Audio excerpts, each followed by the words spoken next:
With the ending of IRA hostilities, the Army have adopted a more relaxed approach to their peacekeeping duties. Patrols have been less visible, especially in sensitive areas.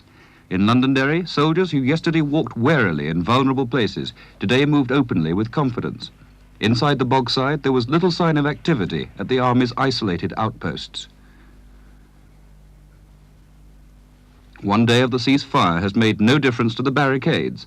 The Provisional IRA say these will stay up until the people take them down. Until then, they'll man them even more securely.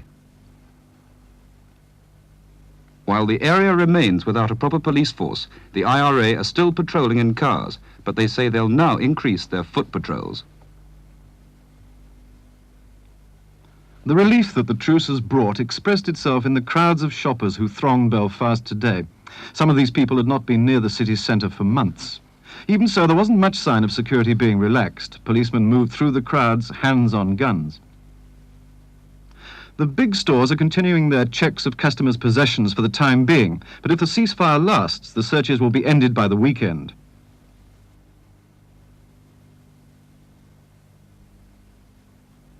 People's confidence seems to have been rapidly restored, so much so that most shops were claiming that business was already beginning to improve.